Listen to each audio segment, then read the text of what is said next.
İqtisadçı kimi deyərsiniz, pulu neçə yaşına qədər qazanmaq lazımdır? Pulu düşünürəm həmişə qazanmaq lazımdır. Hətta yatanda da pulu qazanmaq lazımdır. Siz pullarınızı belə investisiya etməlisiniz ki, siz hətta yatanda da o sizə pul qazandırsın. Baxın, Karl Popper keçən əsrin görkəmli filosoflardan biri onu demişdi ki, bu həyatın məqsədi problemləri həll etməkdir.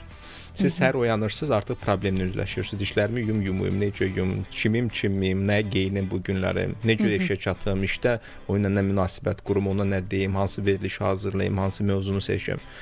Və bir çox həyatdakı problemləri pul həll edə bilir. Əlbəttə ki, də biz o Maslow'un ehtiyaclar hierarxiyasına qayıdırıq.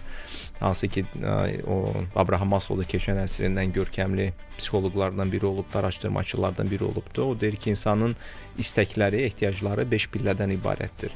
İlkin pillədə biz bazı ehtiyaclarından söhbət gedir. Ki, mənim yeməyim olmalıdır, suyum olmalıdır, reproduksiyam olmalıdır. Onu mən həll etmək üçün əlbəttə ki, pul lazımdır da. Sən yeməyi almalısın, suyu almalısın. Sonra bunu həll edəndən sonra sən ikinci mərhələyə qalsan da ki, sən artıq təhlükəsizlik axtarışında mənim evim olsun, qorunan bir sahəm olsun. Bunun üçün də pul lazımdır. Bu da bunu həll edir.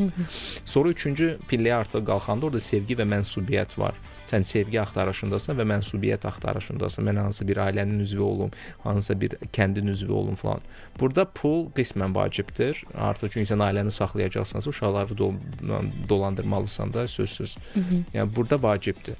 Növbəti iki pillə özünə hörmətdir, bir də self-actualization'dır, özünü reallaşdırmadır. O puldan daha az asılıdır. Amma ilk iki pilləni keçmək üçün isə mütləq və mütləq pul lazımdır. Yəni pul həmişə lazımdır. Sadəcə düzgün investisiya olmalıdır. Ya siz baxın da lotereyalar udan insanlar 90%-i 2 ildən sonra müflis olur. Çünki onlar hazır deyirlər ona. Düzgün istifadə etmirlər, bahalı evlər alırlar, bahalı maşınlarını 2 il ərzində dağıdırlar bütün pullarını.